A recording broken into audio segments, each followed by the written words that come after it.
Sim, eu creio que depois podemos fazer perguntas no final ao painel todo e peço agora ao Paulo para vir.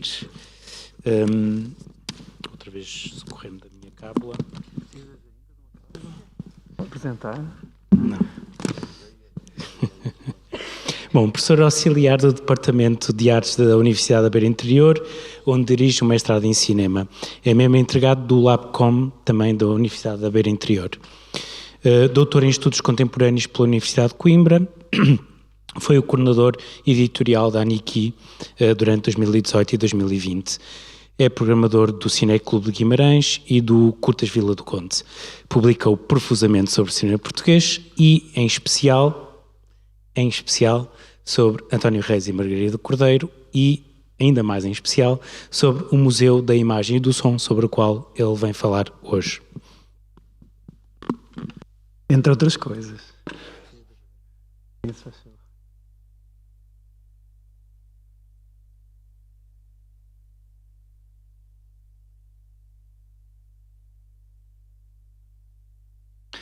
Então, boa tarde a todas e a todos. Obrigado por estarem aqui. Está a ser também ótimo estar desse lado e poder assistir a estas apresentações e pensamentos tão interessantes e desafiantes. E quando o Daniel me desafiou para estar aqui hoje, eu fiquei um bocadinho sem saber muito bem o que é que poderia vir aqui dizer, porque já se escreveu tanto sobre o Jaime, sobre o António Reis, sobre a Margarida Cordeiro, sobre o Trás-os-Montes, sobre isso tudo, que, enfim, demorei algum tempo a decidir o que é que poderia ser um contributo interessante neste contexto, e depois acabámos, enfim, foi o Daniel que sugeriu falar de um assunto que me é caro já há alguns anos e que trabalho com algum entusiasmo, que é este projeto, o Museu da Imagem e do Som, um projeto desenvolvido no âmbito do Centro Português de Cinema, do CPC, portanto, uma cooperativa de produção de cinema, de criação de cinema. Eles queriam evitar um bocadinho o uso da palavra produtor, por toda uma carga negativa na época, e queriam dar ênfase à criação e, portanto, ao lado autoral. Então resolvi falar, até porque na história do cinema português, o filme Trás-os-Montes, do António Reis, é normalmente indicado como o ato fundador deste museu. Este museu aparece em alguns genéricos, como vemos aqui. Este é o de Nós por Cá Todos Bem, do Fernando Lopes, 1976. Também aparece no genérico do Mafame, chamada Bicho, do Gélber de Moraes, também de 76. Mas há muitos outros filmes que fazem parte deste corpus, onde não aparece qualquer referência explícita ao Museu da Imagem e do Som. Por isso era um projeto, aliás, está na capa da Cinéfilo de maio de 1974, de abril de 74, desculpem, o número imediatamente anterior à Revolução, 6 a 12 de abril. Divide a capa com o primeiro encontro da canção portuguesa, onde está aqui o Zeca Afonso, o Fausto, o Adriano, e metade da capa faz referência precisamente ao Museu da Imagem e do Som, e um ponto de interrogação a perguntar se era uma experiência adiada. No número seguinte, este sim, o da transição, de 20 a 26 de abril de 74, no número dedicado ao Jaime, cá está a capa. No final, que é a entrevista que o Tiago já referiu, vou mostrar em papel, mas eu tenho aqui digitalizada, portanto trouxe em papel para vos mostrar que existe mesmo, que também é importante. Muitas vezes habituar-nos a ver estes documentos do passado sempre digitalizados, mas eles existem, não é? E foi do papel que me socorri para reler este texto. Portanto, nessa entrevista que o João César Monteiro faz ao António Reis, a última parte da entrevista é dedicada precisamente ao projeto, não ao Jaime, mas ao projeto que ele já estava a preparar. E este Museu da Imagem e do Som é um projeto muito interessante. Não foi o projeto que se concretizou, não foi o projeto que foi pensado inicialmente, até porque parece-me, a ler pelos documentos da época, que o projeto que foi pensado Inicialmente foi um projeto de alguma forma apressado, porque era necessário apresentar um pedido de financiamento ao IPC, ao Instituto Português de Cinema e também à Gulbenkian, e portanto foi um documento assim, foi um projeto um pouco improvisado a partir daquilo que era a ideia do António Reis e da Margarida Cordeiro, mas sobretudo do António Reis, porque é ele sempre que dá as entrevistas e que fala deste museu. E que na altura, aliás, este primeiro número da Cinéfilo fala já de 2 outros filmes de que vos mostrarei as capas aqui. Infelizmente não tenho desculpem, passei, isto é meio confuso.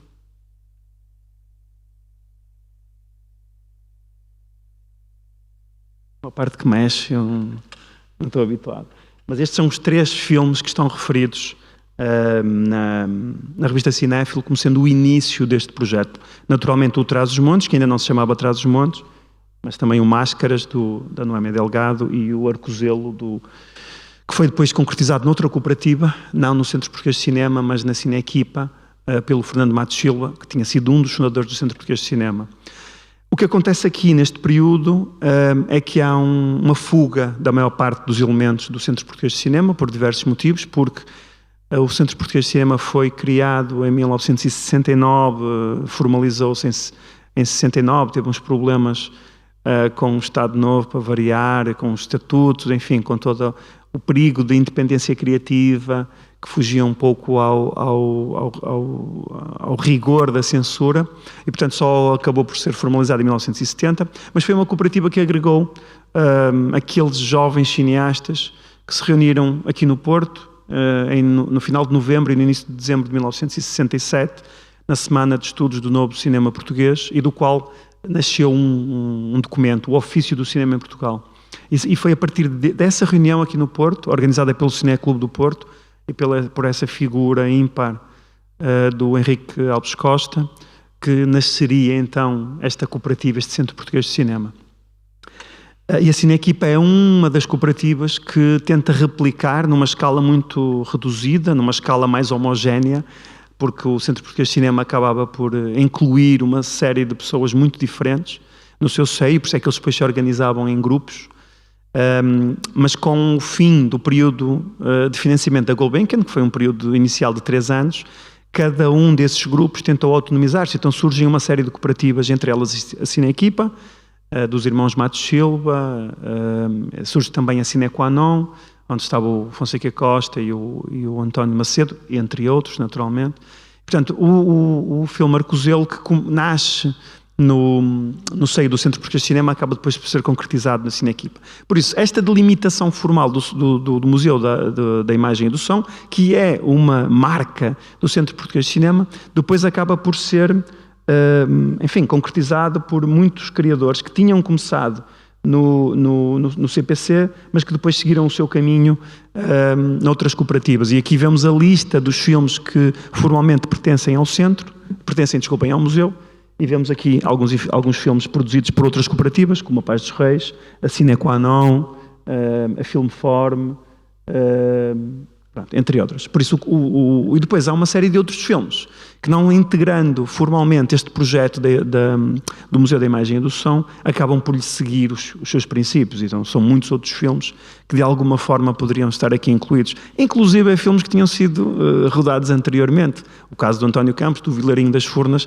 é muitas vezes apontado pelo próprio António Reis como uma espécie de modelo anterior ao próprio projeto, e falámos do Rio de Honor também. Por isso, é algo não muito estável na historiografia portuguesa, e também, enfim, não sei qual é o interesse deste rigor de ver qual é o filme que tem lá na ficha técnica pertence, não é? Como nos diz, por exemplo, o Mafam e o Nós por Cá Todos Bem, que esses sim são os 2 projetos iniciais deste museu, e por isso havia uma necessidade de afirmar essa identidade. E depois, naturalmente, também questões orçamentais e financeiras, aquilo que o Tiago estava aqui a dizer a propósito do 16mm, era uma questão, enfim, muito central no funcionamento destas cooperativas, porque eram cooperativas com parcos recursos, e, por exemplo, se pensarmos no caso do Trás-os-Montes, que reza a lenda que foram rodados 20 mil metros de película, dos quais só seriam usados na cópia final 1.200. Portanto, em termos de custos de produção, 20 mil metros de película de 16 milímetros é um custo substancialmente menor do que 20 mil metros de película de 35 milímetros. E ainda outra questão importante neste período, que se tornaria central nos anos seguintes, sobretudo durante o PREC, que é a televisão. A televisão transmitia em 16 milímetros, por isso a maior parte da produção feita para a televisão neste período, e sobretudo a produção destas cooperativas de produção, como a Cinequanon e a Cineequipa, que produziam a maior parte das suas obras para a televisão, para a RTP, também como transmitia em 16 milímetros, havia aqui uma razão muito prática, para que estarmos a gastar dinheiro em película 35 milímetros, quando depois o modelo de projeção vai ser o 16 milímetros. E ainda uma terceira razão, que também se afirmou muito neste período durante o PREC, é que ao mercado exibidor das salas formais de cinema, com os seus 35 milímetros, o PREC assiste a um aumento exponencial de pequenos exibidores não comerciais, não os cineclubes, que tinham a sua existência formalizada já desde os anos 40, mas associações de moradores, comissões de trabalhadores, cooperativas agrícolas, que um pouco por todo o país exibiam estes filmes e naturalmente exibiam em formato 16 milímetros. E por isso acontece que muitos filmes que eram feitos em 35 milímetros acabavam por tirar cópias em 16 para precisamente poderem entrar nesse circuito. O Rui Simões dá sempre o caso do Deus, Pátria, Autoridade. É assim? Deus, Pátria, Autoridade, não estou a confundir. Que na contabilidade do Instituto Português de Cinema foi visto por 150 mil espectadores, assim um número a rondar, mas ele diz que refuta, não é, esses números, e dizem que esses números só quantificam as salas formais, e ele diz que ele próprio projetou o Deus, Pátria, Autoridade em imensos espaços por esse país fora durante o PREC, e ele contabiliza cerca de 1 milhão de espectadores. Portanto, para termos aqui, enfim, uma noção do que é que estamos aqui a falar, enquanto falamos também nestes circuitos de exibição. Naturalmente, os formais, as salas de cinema e depois, neste período, muitas... É nesse período, por exemplo, com o patrocínio da Associação de Amizade de Portugal, RDA, muitos cineclubes portugueses adquirem projetores de 16 milímetros para poderem fazer sessões fora das salas comerciais. E durante esse período, se virmos a programação da maior parte dos cineclubes, sobretudo aqueles fora dos grandes centros urbanos, nós percebemos isso, que a maior parte das sessões de cinema promovidas por estes coletivos eram feitas em 16 milímetros, muitas vezes filmes do circuito comercial, mas cópias de 16 milímetros para poderem ser exibidos em espaços rurais e em casas do povo e em associações de moradores. Retomando então agora aqui o fio, a meada, há o Museu da Imagem e do Som, é esse projeto que o António Reis apresenta, o António Reis e o Paulo Rocha, porque era o presidente do Centro Português de Cinema neste período, foi o seu terceiro presidente, depois do Ernesto Oliveira, numa fase transitória, do Fernando Lopes, o Paulo Rocha foi o terceiro presidente do Centro Português de Cinema. Se calhar por aí se explica que durante aqueles anos em que ele foi presidente do Centro Português de Cinema, ele tenha filmado tão pouco, foi o período da vida do Paulo Rocha onde ele menos filmou, mas neste primeira apresentação pública do projeto é o António Reis que o defende. Aliás, eu fiz aqui algumas transcrições também para percebermos isso, não é? O próprio jornalista da Cinéfilo fala no grande sonhador desta nova ideia, o António Reis, e o António Reis diz aqui algumas coisas que vai retomar depois na entrevista seguinte, e há aqui... desculpem, é muito confuso, peço desculpa. Aqui. Eu estou a olhar para um... É no de baixo, não é? Ok, obrigado. Portanto, entre uma revista e a outra passam 2 números, portanto passa 2 semanas, e o que nós vemos no segundo número é já o António Reis de alguma forma a tentar esclarecer alguns equívocos que tinham ficado da primeira. Na primeira entrevista ele fala realmente de... É mesmo muito confuso. Ok, mas eu queria agora... Okay. Agora isto é mesmo confuso, peço desculpa, mas eu não estou a conseguir orientar. Pronto, exatamente. Na primeira entrevista, a tentar explicar um bocadinho o que é que era este museu, o António Reis fala-nos então deste arquivo, não é? Enfim, uma forma mais institucional do museu, este projeto de arquivo. No entanto, isto são palavras dele, não é? Transcritas pelo jornalista. Ele queria marcar esta distinção, esta diferença deste arquivo, que era sobretudo um arquivo vivo, não um arquivo morto. Por isso é que ele fala propositadamente do cemitério. No número seguinte da revista, eu vou avançar então, para não me perder. Desculpem. Ok. No segundo número, portanto, 2 semanas depois, quase que em reação a eventualmente algumas coisas que lhe terão chegado, o António Reis tenta explicar um bocadinho então qual é que é a ideia dele do museu. Não é esta ideia institucionalizada do museu, não é? Como nós hoje conhecemos um pouco por todo o mundo, que felizmente estão a começar a ser descolonizados ou decolonizados, de transferir, não é, uma parte de algum património para Londres, para Paris, para Lisboa, para Bruxelas, para essas grandes capitais coloniais. Mas ele dá-nos este exemplo muito, muito prático daquilo que ele pretende que seja o seu museu. Portanto, não é um museu no sentido mais institucional, não é, de andar a coletar peças para as centralizar num espaço, mas é precisamente o processo contrário. O cinema aqui surge essencialmente como esta capacidade de registro, mas sobretudo de deslocação. Ou seja, ao contrário daquilo que fazia o António Campos, que também registava peças museológicas em Lisboa, na Fundação Gulbenkian.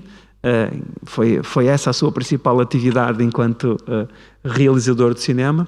O António Reis propunha precisamente o oposto. Não é? É a Câmara de Cinema ser o meio que permite não trazer o objeto para o museu, mas levar então o museu até encontrar esse objeto e encontrar esse objeto no seu habitat, não é? no seu meio.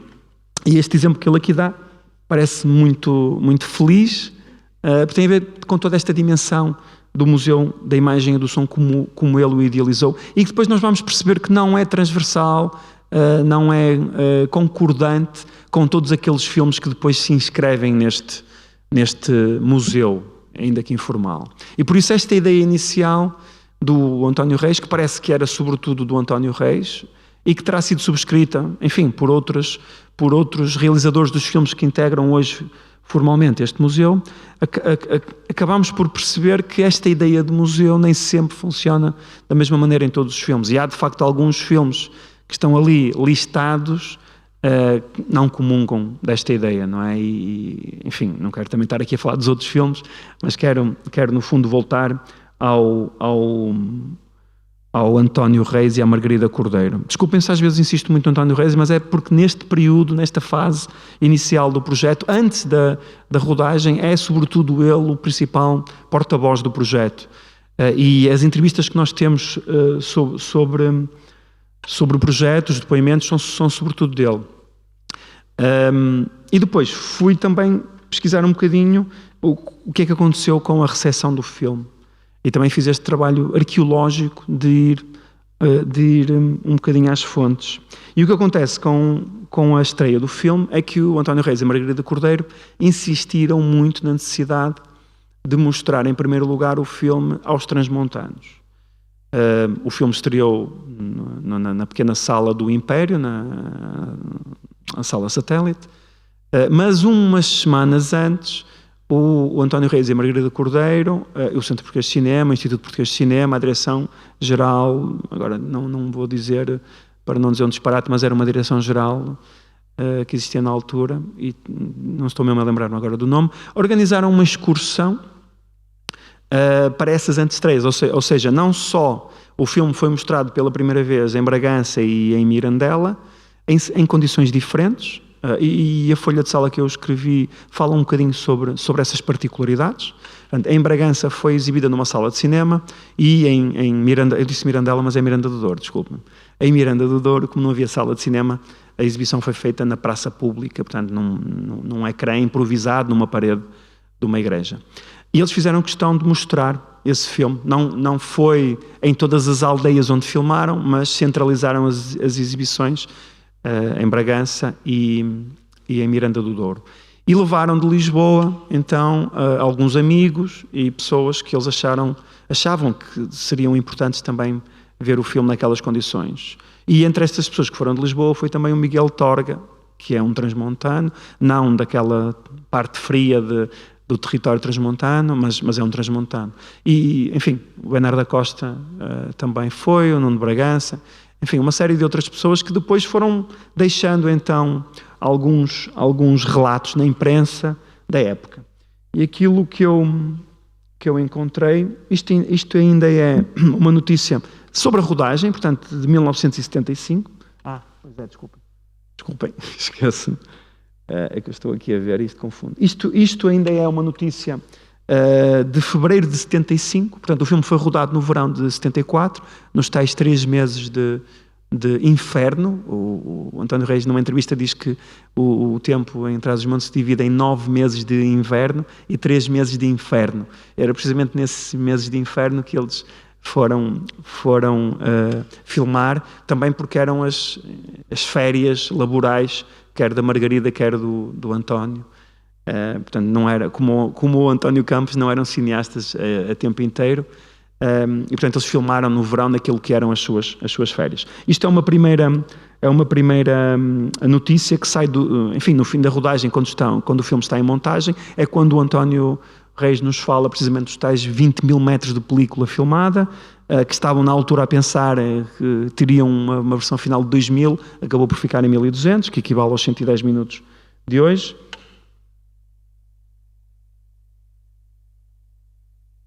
E isto aqui é um dos relatos que saiu então logo no dia 4 de maio, portanto as sessões foram a 1 e 2 de maio, também simbolicamente 1 de maio, o dia, não é, do trabalhador. E estas notícias começam a sair então um pouco por toda a imprensa, em algumas revistas da especialidade, mas neste caso concreto é no Diário de Lisboa. E queria recuperar aqui então esta primeira notícia, que recolhe um depoimento do António Reis, precisamente durante a fase de montagem. A fase de montagem foi muito longa, como devem imaginar, dos tais 20 mil metros de película, transformar aquilo em 1200 é um trabalho muito complicado. E então, durante esse período, aquilo que nessa pequena entrevista, uma das coisas que o António Reis mais destaca é precisamente estas pessoas. As pessoas que participaram no filme. E estamos em 75, e estas pessoas que ele aqui refere, o Sr. Amador, o Armandito, aqui é só, são pessoas que ele conhece, não é? Conhece não só o nome e a cara, mas conhece o local onde eles moram, o sítio onde eles trabalham, as suas famílias. E na visita de 1976, que eles fazem questão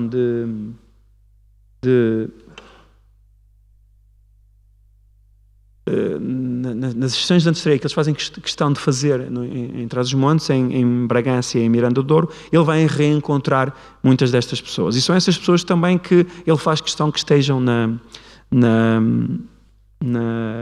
antestreia.